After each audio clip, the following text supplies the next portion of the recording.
तो अब देखिए पिछली क्लास में हम लोगों ने आरएम को डिफाइन कर दिया। अच्छा, वहां पे हम लोगों ने जो आरएम डिफाइन किया था बच्चों, वो हमने डिफाइन किया था with respect to hydrogen scale. मतलब हम लोगों ने हाइड्रोजन स्केल के रिस्पेक्ट में आरएम को डिफाइन किया था। तो हाइड्रोजन स्केल में हमने आरएम को डिफाइन किया था as the mass of one atom of element, the mass of one atom of element divided by the mass of one atom of hydrogen. This was the definition of Rm on hydrogen scale. ठीक है। अच्छा, अब क्या है कि जैसे जैसे और साइंस की तरक्की हुई तो हमको थोड़ा सा स्केल चेंज करने की आवश्यकता महसूस हुई। तो हाइड्रोजन स्केल पे तो आरएम को इस तरह से डिफाइन किया गया था, ये आप जानते हो। फिर हाइड्रोजन स्केल से चेंज करके डिफाइन किया गया ऑक्सीजन 16 स्केल पर, ऑक्सीजन 16 स्केल पर। ठीक है। अभी आपको मैं सिर्फ इतना समझाऊंगा कि ऑक्सीजन की स्केल पर कैसे डिफाइन किया जाता है। बहुत नेचुरल सी बात है, आपके मन में सवाल आएगा कि सर जरूरत क्या पड़ी, क्यों हाइड्रोजन स्केल से ऑक्सीजन स्केल पे आए। ठीक है। तो इस क्वेश्चन का आंसर बच्चों हम लोगों को 4-5 क्लास के बाद मिलेगा, जब हम लोग एक टॉपिक पढ़ेंगे कॉल्ड एवरेज एटॉमिक मास। वहां पे हम लोग आइसोटोपिक प्योरिटी के बारे में बात करेंगे। तो जब हम आइसोटोपिक प्योरिटी डिस्कस करेंगे आज से 4-5 क्लास के बाद, तो वहां पे मुझे बताने की जरूरत नहीं पड़ेगी, आप खुद ही गेस कर लोगे, खुद ही समझ जाओगे कि क्यों हम हाइड्रोजन स्केल से ऑक्सीजन 16 स्केल पर आए, इसकी आवश्यकता क्या पड़ी। ये बात हम लोग को वहीं पर समझ में आएगी। तो फॉर द टाइम बीइंग मैं सिर्फ ये बताने जा रहा हूं कि ऑक्सीजन 16 वाली स्केल पर आरएम को किस तरह से डिफाइन किया जाता है। ठीक है। तो आओ चलो उसकी डेफिनेशन हम सभी लोग अपनी कॉपीज में नोट करते हैं। तो आरएम की definition, RM on oxygen 16 scale, बात ले दे के वही है, लेकिन उसको एक्सप्रेस करने का तरीका थोड़ा सा चेंज हो जाएगा। तो आरएम को ऑक्सीजन 16 स्केल पे डिफाइन किया गया, the mass of one atom of element, the mass of one atom of element divided by 1/16 into the mass of one atom of oxygen 16। ठीक है। इस तरह से डिफाइन किया गया ऑक्सीजन वाली स्केल पे। अब इसको देखते ही आप फिर से मुझसे एक सवाल पूछोगे। क्या पूछोगे? सर देखिए, जब आप हाइड्रोजन के रिस्पेक्ट में डिफाइन कर रहे थे तब तो mass of one atom of element upon mass of one atom of hydrogen कर रहे थे। जब आप ऑक्सीजन की स्केल में डिफाइन कर रहे हैं तो आपने यहां पर ये 1/16 1/16 क्यों लगा दिया? इसकी क्या जरूरत थी? ठीक है। तो इसकी क्या जरूरत थी, तो आगे से इसको थोड़ा सा सॉल्व करते हैं तो तुम्हें अपने आप समझ में आ जाएगा कि इसकी क्या जरूरत है। ठीक है। बेसिक आइडिया ये है कि जब मैं स्केल चेंज कर रहा हूं तो आरएम का मीनिंग नहीं चेंज होना चाहिए। जैसे फॉर एग्जांपल तुम सपोज करो कि तुम्हारी हाइट में फीट और इंच में भी निकाल सकता हूं, मीटर, सेंटीमीटर, किलोमीटर, किसी भी यूनिट में निकाल सकता हूं, या तुम्हारा वेट में ग्राम में, किलोग्राम में, कुंटल में, टन में, किसी भी यूनिट में निकाल सकता हूं। लेकिन क्या ऐसा होने से, हाइट की अलग अलग यूनिट लेने से क्या तुम लंबे या छोटे हो जाते हो? नहीं, तुम्हारी हाइट तो उतनी रहती है। या वेट की अलग अलग यूनिट लेने से तुम मोटे या पतले हो जाते हो? ये भी नहीं होता है, तुम्हारा मास उतना ही रहता है। भाई मैं ग्राम की जगह किलोग्राम बताऊंगा तो ये थोड़ी ना कि तुम मोटे हो जाओगे एकदम से, और ग्राम में बताऊंगा तो फिर पतले हो जाओगे, ऐसा तो नहीं होगा।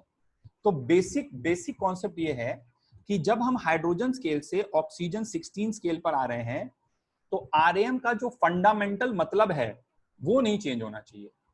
और वो फंडामेंटल मतलब है कि RM is equals to total number of nucleons. ठीक है। तो आगे इसको थोड़ा सा और अगर हम लोग सॉल्व करें तो हमें जो डाउट आ रहा है मन में उसका जवाब हमें खुद ब खुद ही मिल जाएगा, मुझे बताने की जरूरत नहीं पड़ेगी। तो RM is equals to mass of one atom of element, ये हम लोगों ने पिछली क्लास में लिखना सीखा था, मास of one nucleon multiplied by the total number of nucleon. इस तरह से हमने आपको पिछली क्लास में बताया था। ठीक है। डिवाइडेड बाय 1/16 जो लिखा है उसको पढ़े रहने देते हैं as it is, into mass of one atom of oxygen 16। Oxygen 16 मतलब ऑक्सीजन के पास 16 न्यूक्लियॉन्स हैं। तो mass of one atom of O16 को बच्चों हम लोग लिखेंगे the mass of one nucleon, mass of one nucleon into, जब हाइड्रोजन के लिए बात हो रही थी तो मैं इनटू 1 कर रहा था, ठीक है, क्योंकि हाइड्रोजन के पास एक न्यूक्लियॉन था, राइट। लेकिन ऑक्सीजन के पास तो 16 न्यूक्लियॉन्स हैं, तो मुझे मास ऑफ वन न्यूक्लियॉन इनटू 16 यहां पर करना पड़ेगा। और जैसे ही मैं ये काम करूंगा आपको समझ में आ जाएगा कि इस 1/16 का क्या पर्पज है। अब क्या पर्पज है बोलो, ये 1/16 कैंसिल आउट हो जाएगा, मास of one nucleon cancel out हो जाएगा, और फिर से यहां से आपके पास दोबारा से आंसर कुल मिला के वही आ जाएगा कि Rm is equals to the total number of nucleons. Rm की फिर से वही डेफिनेशन आ जाएगी, the total number of nucleons. तो इस तरह से डिफाइन किया गया ऑक्सीजन 16 स्केल पर, ठीक है। अब आप फिर से मुझसे एक डाउट पूछोगे, सर ये तो ले दे के वही बात हो गई ना, तो क्यों ऐसा क्यों कर रहे हैं, मतलब ये तो एक तरह से शब्दों का खेल है ना, क्यों आप ऑक्सीजन 16 स्केल पे करके 1/16 कर दिए। सर ऐसे तो मैं किसी भी स्केल पे डिफाइन कर सकता हूं, जैसे अभी आपने बताया कि सर हीलियम का Rm जो है वो 4 होता है, और आपने बताया कि लिथियम का Rm 7 होता है, और पिछली क्लास में आपने बताया था नाइट्रोजन का Rm 14 होता है। तो मैं अपनी मर्जी से कोई भी स्केल पेपर पे लिख दूं, मास of one atom of element upon 1/4 into mass of one atom of helium, तो फिर से ये वैसे ही कट कुटा के आ जाएगा। लिथियम के मैं लिख दूं 1/7 into mass of one atom of lithium, तो फिर से ये वैसे ही आ जाएगा। तो देखो पेपर पे लिखने को लिख दो, कोई रोक टोक नहीं है, लेकिन तुम्हें किसी स्टैंडर्ड किताब में लिखा हुआ नहीं दिखेगा, स्टैंडर्ड किताब में लिखा हुआ नहीं दिखेगा, है ना। जो स्केल चूज करने की जिम्मेदारी है वो हमारे नाजुक कंधों पर नहीं है, वो बड़े बुजुर्ग साइंटिस्ट लोग जो हैं उन्होंने स्केल को चूज किया है, ठीक है। तो सबसे पहले चूज की गई थी हाइड्रोजन स्केल, फिर हाइड्रोजन स्केल से चेंज करके हम लोग आए ऑक्सीजन 16 स्केल में, और प्रेजेंटली जो वर्ल्ड वाइड एक्सेप्टेड स्केल है that is known as the carbon 12 scale, ठीक है। अब कार्बन ही क्यों, वाई कार्बन, क्यों लिथियम क्यों नहीं, सोडियम क्यों नहीं, मैग्नीशियम क्यों नहीं, क्यों हाइड्रोजन से ऑक्सीजन पे आए, फिर ऑक्सीजन से कुछ फायदा हो रहा होगा, कुछ ऐसी खास प्रॉपर्टी होगी कार्बन के अंदर, तभी सारी दुनिया कार्बन को स्केल लेके बैठी है। तो वो खास प्रॉपर्टी क्या है कि कार्बन 12 स्केल को ही क्यों लिया जाता है, उसको हम लोग जब आगे चल के एवरेज एटॉमिक मास पढ़ेंगे तो वहां पे मैं समझाऊंगा कि इसके अंदर क्या यूनिक बात है। अभी तो बस आप ये समझ लो कि वर्ल्ड वाइड जो एक्सेप्टेड स्केल करेंटली जो पूरी दुनिया में स्केल, पूरी दुनिया जो स्केल मानती है that is known as the carbon 12 scale, ठीक है। और this is the current scale जो अभी प्रेजेंटली यूज होती है। और कार्बन 12 स्केल में कैसे डिफाइन किया जाता है आई एम श्योर आप सब लोग 1 मिनट के अंदर समझ जाओगे, ठीक है।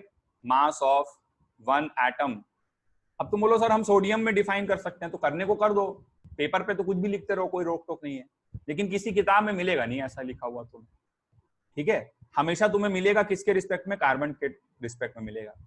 पुराने जमाने की किताब होगी तो वहां हाइड्रोजन ऑक्सीजन भी दिख सकता है, ठीक है। तो Rm is defined as mass of one atom of element, mass of one atom of element divided by 1/12 into mass of one atom of carbon 12। इस तरह से हम लोग Rm को C12 स्केल पे डिफाइन करते हैं, और आई एम श्योर कि आप सभी स्मार्ट इनफ हैं कि इसके आगे खुद से सॉल्व करके इसको भी चाहें तो टोटल नंबर ऑफ न्यूक्लियॉन्स के बराबर प्रूव कर सकते हैं, ठीक है। तो ऑल्दो मैं कर दे रहा हूं, बट आप चाहें तो वीडियो को नहीं देख के एक बार खुद से कोशिश करें कि इसको टोटल नंबर ऑफ न्यूक्लियॉन्स के बराबर कैसे प्रूव करना है। तो अपनी कॉपी में सॉल्व करने की कोशिश करिए। तो क्या करेंगे यहाँ पे हम लोग, मास ऑफ वन न्यूक्लियॉन, ठीक है, इनटू, और कार्बन ही क्यों लिया बच्चों ये मैं समझाऊंगा तुम्हें आगे, ठीक है। अभी तुमने वो चीज नहीं पढ़ी है, तुम्हें नहीं आती, इसलिए अभी नहीं बता सकते, बट 2-3 क्लास का वेट करो, वो टॉपिक खुद ब खुद आ जाएगा। मास of one nucleon into total number of nucleon upon 1/12 into mass of one nucleon, mass of one nucleon into carbon 12 का मास लिख रहे हैं ना, मास of one atom of C12 को क्या लिखे हम लोग, मास of one nucleon into 12 nucleon है तो इनटू 12 कर देंगे, ठीक है।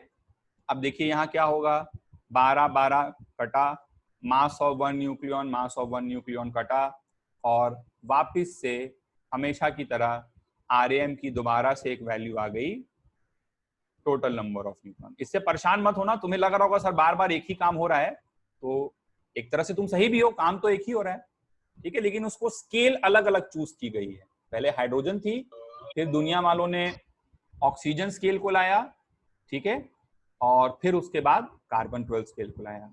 क्यों ऐसा किया ये समझाएंगे, ठीक है। तो RM is total number of nucleons, ठीक है। तो कुल मिला के फाइनली काम की बात यह है कि RM जो है वो टोटल नंबर ऑफ न्यूक्लियॉन्स के बराबर है, ये इवेंचुअली हमको ध्यान रखना है। हमारे लिए काम की बात इतनी है कि RM is total number of nucleons. चलिए तो नेक्स्ट देखते हैं हम लोग RAM of some common elements, कुछ कॉमन एलिमेंट्स का RM, ठीक है, which is simply the total number of nucleons जो उनमें प्रेजेंट है, ठीक है। तो एक एक करके बताते हैं आपको। हीलियम से स्टार्ट करते हैं, हीलियम का RM 4 है बच्चों, लिथियम का RM 7 है, ठीक है, लिथियम का RM इज 7, कार्बन का RM 12 है, नाइट्रोजन का RM 14 है, ऑक्सीजन का RM 16 है। ये सब कुछ कॉमन एटम्स हैं, आई एम श्योर आपको सिंबल्स पता होगा। फ्लोरीन का RM 19 है, ठीक है, सोडियम का RM 23 है, मैग्नीशियम का RM 24 है, एल्यूमिनियम का RM 27 है, सिलिकॉन का RM Si का 28 है, फॉस्फोरस का RM 31 है, सल्फर का RM 32 है, ठीक है, कैल्शियम का RM 40 है। कुछ कॉमन एटम्स का बता रहा हूं सिंपली, है ना, ऐसे तो बहुत सारे हैं बट जो मोस्टली दिखेंगे तुम्हें, और ये भी तुम्हें याद नहीं करना होता है, ठीक है। तो ये मत सर हम भूल जाते हैं, तो याद करने की जरूरत ही नहीं है, तो भूलने की बात भी नहीं आती, ठीक है। अच्छा, फिर इसके बाद और क्या आ गया भाई, और आया इसके बाद आयरन का RM होता है 56, ठीक है, ब्रोमीन का RM होता है 80। अच्छा, फिर इसके बाद आया आयोडीन का RM होता है 127, ठीक है। तो these are some common atoms, common elements जिनका RM मैंने आपको बता दिया, और RM क्या है, टोटल नंबर ऑफ न्यूक्लियॉन्स। चलिए तो इसको नोट कर लीजिए, और फिर हम लोग नेक्स्ट बात करते हैं, और अगला concept which we are going to deal with, अगली चीज, अब RM खत्म हो गया है ना, तो नेक्स्ट कॉन्सेप्ट जो मैं आपको समझाने जा रहा हूं, that is the concept of atomic mass, ठीक है। एटॉमिक मास अगला इंपॉर्टेंट कॉन्सेप्ट हम पढ़ने जा रहे हैं। अभी इसके पहले हमने पढ़ा था रिलेटिव एटॉमिक मास, ठीक है। अब हम बात करने जा रहे हैं बच्चों एटॉमिक मास के बारे में। तो जैसा कि नाम से ही समझने की कोशिश करें, एटॉमिक मास मतलब क्या हो गया, एटम का मास, ठीक है। तो किसी भी एलिमेंट के the mass of one atom of an element, mass of one atom of an element, किसी भी एलिमेंट के एक एटम का जो मास है उसे हम लोग बोलते हैं एटॉमिक मास। नाउ एक छोटी सी बात यहां समझने की कोशिश करो, जैसे फॉर एग्जाम्पल अब यहाँ पे ये बात समझो बच्चों, हम लोग एब्सोल्यूट मास के बारे में बात करने जा रहे हैं, है ना। तो जैसे फॉर एग्जांपल आप सपोज करो कि मैं आपसे पूछूं कि बच्चों हीलियम का मास कितना है, ठीक है। तो हीलियम का मास कितना है, और आपने जवाब दे दिया सर हीलियम का मास है 4। तो क्या ये सही जवाब हुआ? नो, ये आंसर गलत है, ठीक है। It is just like saying कि मैं तुमसे पूछूं तुम्हारा मास कितना है और तुम बोलो सर 70। अब ये कंप्लीट आंसर नहीं है ना, मैं तुमसे तुम्हारा मास पूछ रहा हूं, तुम बोल रहे हो 70। अब भैया तुम 70 ग्राम के हो कि 70 किलोग्राम के हो कि 70 कुंटल के हो कि 70 टन के हो, ये बताना पड़ेगा ना। Any physical measurement must have a proper unit, बिना यूनिट के कोई मतलब ही नहीं है। पूछा जाए कि भाई एक फलाना जगह से तुम्हारा घर कितनी दूर है, तुम बोल दो 6। अब 6 किलोमीटर है, 6 मीटर है, 6 मील है ना, 6000 6 लाइट ईयर्स है, ये बताना पड़ेगा। तो without any proper unit a physical measurement का कोई सिग्निफिकेंस नहीं, वो बकवास है। तो मैं तुमसे जब हीलियम के एक एटम का मास पूछ रहा हूं या तुमसे कार्बन के एक एटम का मास पूछ रहा हूं, तो तुम आंसर 4 और 12 बोलकर नहीं खत्म कर सकते। This is meaningless. हीलियम का 4 रिलेटिव एटॉमिक मास है, ये उसका मास कैसे हो सकता है? 4 तो एक नंबर है।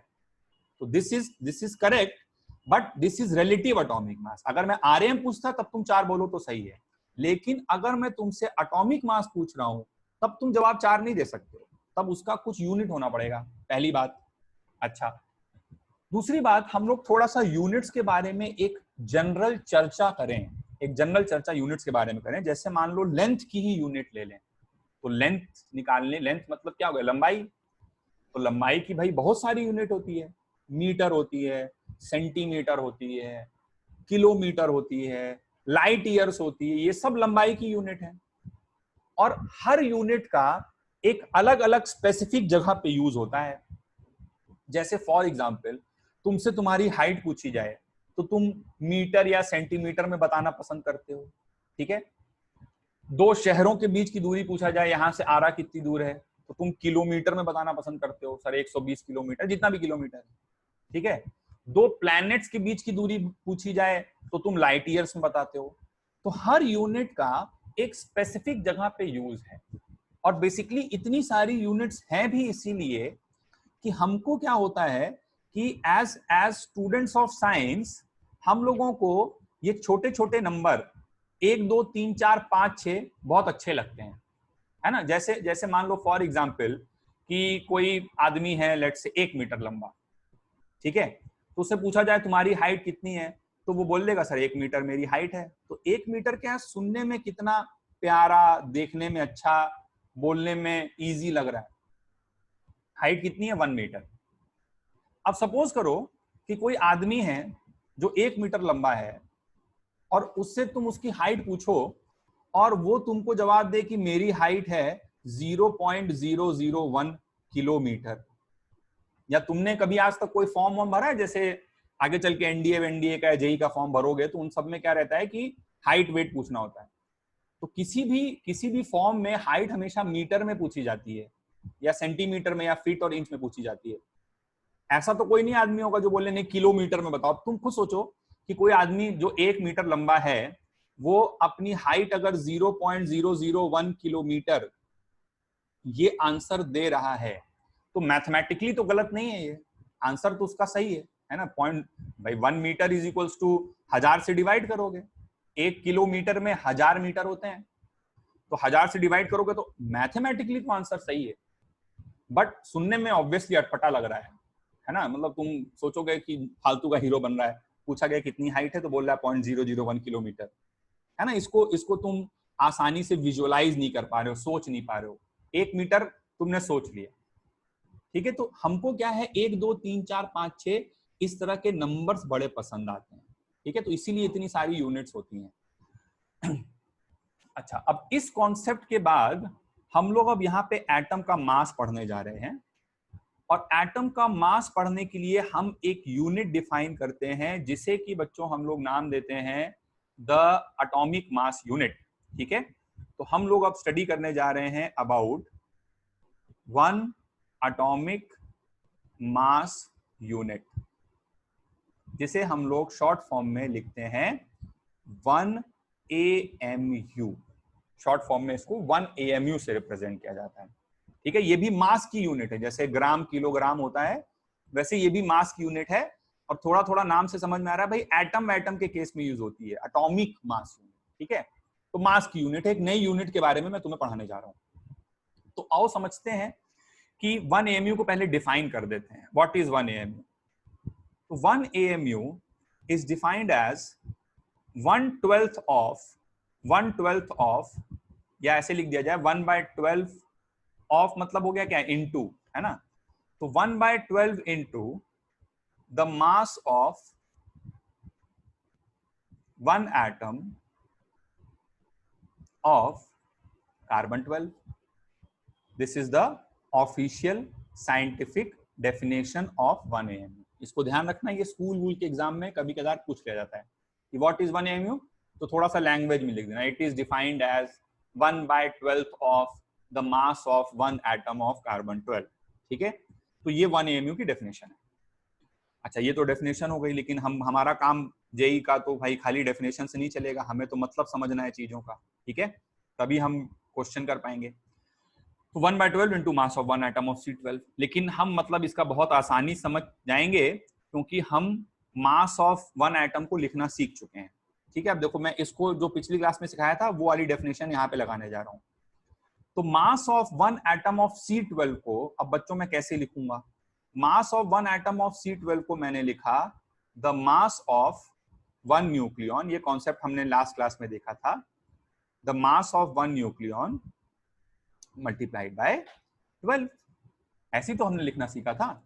तो mass of 1 atom of C12 को मैंने मास ऑफ 1 न्यूक्लियन इंटू 12 कर दिया।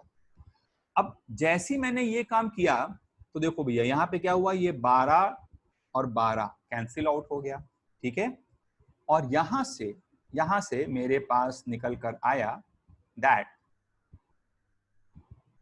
यहां से मेरे पास निकल कर आया कि 1 AMU, ठीक है, यहां से मेरे पास निकल कर आया that 1 AMU is nothing but the mass of 1 nucleon. और मास ऑफ 1 न्यूक्लियन आप लोगों को मैंने पिछली क्लास में बताया था कितना होता है।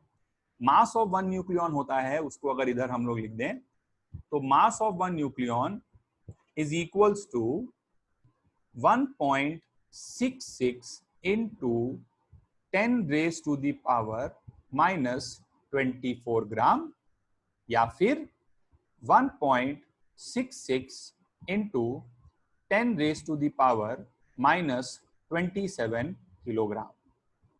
तो ये हमारे लिए काम की चीज है। 1 AMU क्या है? 1 AMU is nothing but the mass of 1 nucleon. ठीक है, और यहां पे तुम अगर बहुत फंडामेंटल स्तर पे सोचो कि क्या हो रहा है, तो एक न्यूक्लियन का मास जो हमारे और आपके दुनिया की, भाई हम अपनी दुनिया में मास किस यूनिट में जनरली नापते हैं? ग्राम में या किलोग्राम में? आलू, प्याज, टमाटर, भिंडी, बैगन, जो भी तुम बचपन से खरीदे हो वो क्या ग्राम में या किलोग्राम में खरीदे हो?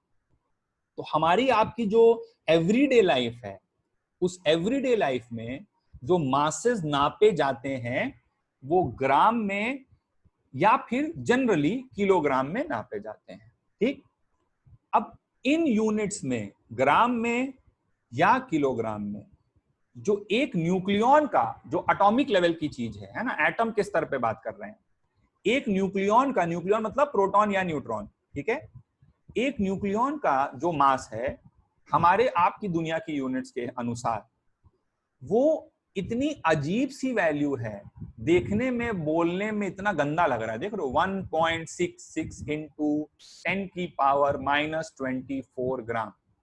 इतनी मेहनत करनी पड़ रही है सोचने में, से बोलने में, लिखने में।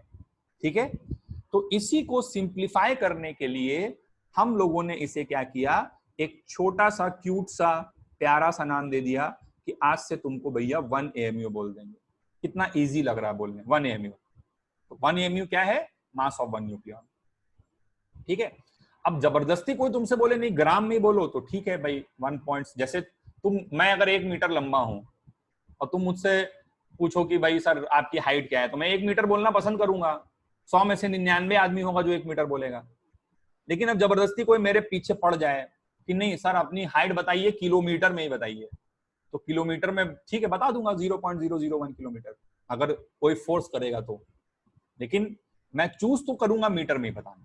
तो उसी तरह से एक न्यूक्लियॉन का मास आगे से अगर तुम मुझसे पूछोगे तो मेरा जवाब होगा एक न्यूक्लियॉन का मास कितना है, 1 AMU। बात खत्म। कितना सिंपल लग रहा है बोलने में। हाँ लेकिन तुम बोलो नहीं सर ग्राम में बताओ, तो ग्राम में बताओ तो ठीक है, कन्वर्जन करना तो आता ही है ना, इसको तो याद रखना ही है हमको। 1.66 इंटू 10 की पावर माइनस 24 ग्राम या 1.66 इंटू 10 की पावर माइनस 27 किलोग्राम। तो ये हो गई डेफिनेशन ऑफ 1 AMU। तो 1 AMU का मतलब समझने के बाद अब हम लोग एटॉमिक मास को भी डिफाइन कर देते हैं जल्दी से। ठीक है, तो देखो अब इसके पहले बच्चों हम लोगों ने पढ़ा था RAM। ठीक है, RAM क्या था, टोटल नंबर ऑफ न्यूक्लियॉन्स। जैसे हीलियम का RAM 4 है, इसका मतलब उसके पास 4 न्यूक्लियॉन्स। ठीक है, अब एक न्यूक्लियॉन का मास 1 AMU है, ये तुमने पढ़ा अभी AMU में, एक न्यूक्लियॉन का मास 1 AMU है। तो 4 न्यूक्लियॉन का मास कितना हो जाएगा, 4 AMU। समझ रहे हो, 12 न्यूक्लियॉन का मास कितना हो जाएगा, 12 AMU। 16 न्यूक्लियॉन का 16 AMU। और यही क्या हो जाएगा एटॉमिक मास। भाई हीलियम का RAM 4 है, मतलब हीलियम के पास 4 न्यूक्लियॉन्स हैं, और 4 न्यूक्लियॉन्स हैं, सबका मास 1 AMU है, तो टोटल मास 4 AMU हुआ। तो यहां से हमारे पास एटॉमिक मास का मीनिंग आ गया कि एटॉमिक मास क्या है, it is the RAM expressed in AMU। It is the RAM expressed in AMU। मतलब आपको कुछ नहीं करना है, RAM के आगे AMU लगा देना है ना। तो उसको मैथमेटिकली अगर हम लोग लिखें तो it is RAM multiplied by 1 AMU। हो गया, बात खत्म, बहुत आसान, कुछ नहीं करना है, RAM के आगे AMU लगा दो। तो अब अगर मैं तुमसे पूछूं कि what is the mass of, ये मास है MASS, mass of 1 atom of helium, तो अब तुम मुझे जवाब 4 नहीं दोगे, तुम मुझे जवाब दोगे 4 AMU। ये सही जवाब है। ठीक है, और इसी को एटॉमिक मास कहते हैं, ये हीलियम का एटॉमिक मास है। भाई मास ऑफ 1 एटम को ही तो एटॉमिक मास बोल रहे हैं। मैं तुमसे पूछूं कि what is the mass of 1 atom of let's say nitrogen, तो तुम मुझे जवाब दोगे 14 नहीं दोगे, तुम मुझे जवाब दोगे सर 14 AMU। मतलब तुम RAM के आगे AMU लगा दोगे तो तुम्हारे पास एटॉमिक मास आ जाएगा। ठीक, तो ये एटॉमिक मास हो गया। अब जबरदस्ती कोई मुझसे बोले कि नहीं हीलियम के एक एटम का मास ग्राम में ही बताओ, तो ठीक है, मैं बोलना तो AMU में बोलना पसंद करूंगा, लेकिन क्वेश्चन और नहीं ग्राम में बताओ, तो ग्राम बताओ, ठीक है भाई बोल दूंगा। अच्छा जाओ, 4 इंटू 1.66 इंटू 10 की पावर माइनस 24 ग्राम, इसको कर लो खुद से सॉल्व। समझ रहे हो बात को। कोई मुझसे बोले कि नाइट्रोजन का मास ग्राम में बताओ, तो मैं वैसे तो 14 AMU बोलना पसंद करूंगा, लेकिन कोई जबरदस्ती पीछे पड़ गया ग्राम में बताओ, तो मैं बोलूंगा 14 इंटू 1.66 इंटू 10 की पावर माइनस 24 ग्राम। ठीक है, तो इस तरह से हम लोग AMU को ग्राम में कन्वर्ट कर सकते हैं। तो यहां से हम लोग समझ चुके हैं एटॉमिक मास का मतलब। ठीक है, तो इसको आप लोग नोट करिए और फिर हम लोग अगले कॉन्सेप्ट पे आते हैं, डेफिनेशन ऑफ 1 मोल पे आते हैं। ठीक है, इसको सब लोग नोट कर लीजिए।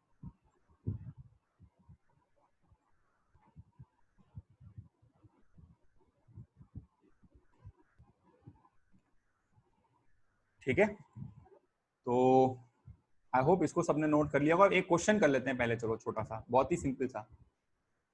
तो क्वेश्चन है, लिखो,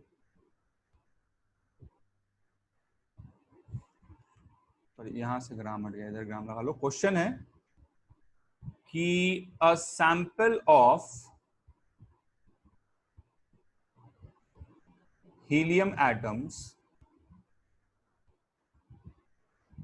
has a total mass of 100 AMU. Find the number of He helium atoms in the sample. Sample of helium atoms has a total mass of 100 AMU. Find the number of helium atoms in the sample. Helium का relative atomic mass question में दिया हुआ है, that is equals to 4. आइए एक बार solution देख लेते हैं इसका। तो हमको विजुलाइज करना है कि हमारे पास कोई कंटेनर वगैरह टाइप की चीज है, ठीक है। हमको ऐसा सोचना है कि हमारे पास एक कंटेनर है कुछ इस टाइप से, ठीक है, और इस कंटेनर के अंदर कुछ हीलियम के एटम्स हैं, ठीक है। तो इनका टोटल मास 100 AMU है, तो हमें नंबर ऑफ एटम्स निकालना है। तो टोटल मास इसका है 100 AMU, बहुत ही आसान सवाल है। टोटल मास 100 AMU है, ठीक है। तो हम लोग क्या करते हैं कि नंबर ऑफ एटम्स को हम लोग x मान लेते हैं, ठीक है। तो x इंटू एक एटम का मास कितना है 4 AMU, तो ये टोटल मास होना चाहिए भाई। इसके अंदर मैंने बोल दिया कि लेट से x एटम्स हैं, तो x एटम्स हैं और प्रत्येक एटम का मास 4 AMU है, तो x इंटू 4 AMU जब मैं करूं तो ये टोटल मास 100 AMU के बराबर आना चाहिए। सो AMU and AMU gets cancelled out and solving this we get x is equals to 25, ठीक है। तो 25 एटम्स हो जाएंगे, बहुत ही सिंपल सा क्वेश्चन, ठीक है। तो एटॉमिक मास का मतलब हम लोग समझ गए, इसको सब लोग नोट कर लीजिए। आगे बढ़ते हैं और नेक्स्ट आते हैं अब डेफिनेशन ऑफ 1 मोल पर, ठीक है। तो इसको सभी लोग नोट कर लीजिए एक बार, आगे बढ़ते हैं।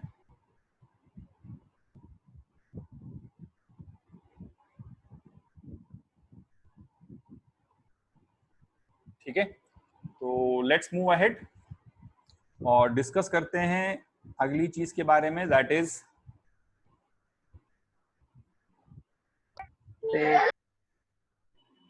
ठीक है द डेफिनेशन ऑफ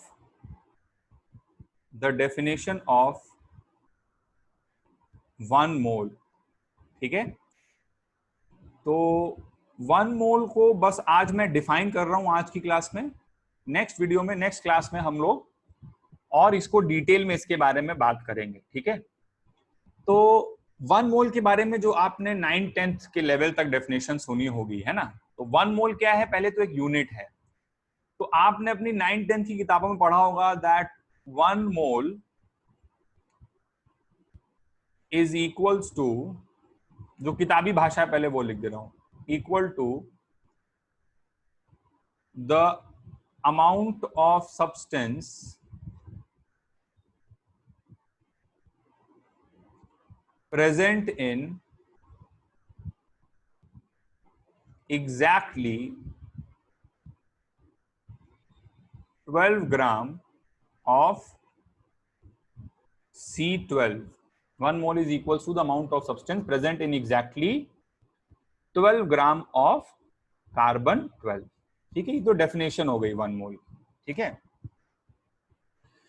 लेकिन मैं इस तरह से आपको 1 मोल नहीं समझाऊंगा, है ना। ये डेफिनेशन पढ़ के कुछ समझ नहीं आती है, तो किताबी भाषा है। 1 मोल को जो हम लोग समझेंगे बहुत बेसिक तरीके से, कि आपका कोई छोटा भाई बहन जो 4th-5वीं क्लास में पढ़ता हो, उसको भी आप 1 मोल का मतलब समझा सको, इस लेवल पे जाके हमें समझना है। तो 1 मोल का जो मैं डेफिनेशन देने जा रहा हूं कि 1 mole is a chemical counting SI unit. ये डेफिनेशन है 1 मोल की, chemical counting SI unit. Chemical word का मतलब हो गया केमिस्ट्री में यूज होने वाला, काउंटिंग का मतलब हो गया गिनती करने वाला, ठीक है। और एसआई यूनिट का मतलब हो गया system international of unit, that is internationally accepted, जिसे पूरी दुनिया मानती है। तो 1 मोल क्या है? It is a chemical counting SI unit. ठीक है। केमिस्ट्री में यूज होने वाली काउंटिंग करने की विश्वव्यापी यूनिट, उसको हम लोग बोलते हैं 1 मोल। ठीक है। तो 1 मोल का जो बेसिक लॉजिक है जिससे आपको 1 मोल पकड़ में आएगा, वो छुपा हुआ है इस वर्ड में, काउंटिंग में। काउंटिंग, गिनती करना। जैसे हम अगर अपनी एवरीडे लाइफ से कोई काउंटिंग यूनिट सोचें, तो वो काउंटिंग यूनिट एक बहुत कॉमन सा एग्जांपल, आई एम श्योर हर बच्चे ने सुना होगा, 1 डजन। बचपन से लेके आज तक आप केला, सेब, ये सब दर्जन के हिसाब से खरीदते हुए आए हो। And we all know that 1 dozen is equals to 12। ठीक है। तो 1 dozen is a perfect example of a counting unit. ये एक काउंटिंग यूनिट है। ठीक है। तो जिस तरह से 1 डजन एक काउंटिंग यूनिट है, उसी प्रकार से 1 मोल भी एक काउंटिंग यूनिट है। फर्क इतना है कि 1 डजन रोजमर्रा के जीवन में इस्तेमाल होता है, 1 मोल केमिस्ट्री के जीवन में इस्तेमाल होता है, लेकिन दोनों का basic thought process, basic logic same है। तो जैसे 1 डजन इक्वल्स टू 12 होता है, वैसे ही 1 मोल भी इक्वल्स टू सम नंबर होता है। सम नंबर, वो नंबर क्या है बच्चों? हो सकता है आपको पहले से पता हो, ऐसा भी हो सकता है आपको ना भी पता हो। जो भी केस है, चिंता की आवश्यकता नहीं है। नेक्स्ट क्लास में जब हम लोग मिलेंगे, क्योंकि आज बहुत थोड़ा सा टाइम बचा है, तो नेक्स्ट क्लास में जब हम लोग मिलेंगे, नेक्स्ट वीडियो में देखेंगे, तो हम वहां पे 1 मोल को बिल्कुल एक बेसिक फंडामेंटल तरीके से समझेंगे। बट हाँ, अभी के लिए ये बात दिमाग में बैठा लो कि जैसे 1 दर्जन में तुम ऑपरेट करते हैं, जैसे मैं 2 दर्जन केला बोल दूं तो तुम 24 बोल देते, 3 दर्जन केला बोल दूं तो 36 बोल देते, 12 से मल्टीप्लाई कर करके। वैसे ही 1 मोल भी एक काउंटिंग यूनिट है, वो किसी एक नंबर के बराबर है। ये fill in the blanks next class में होगा और हम लोग समझेंगे कि वो काउंटिंग यूनिट क्या है। ठीक है। तो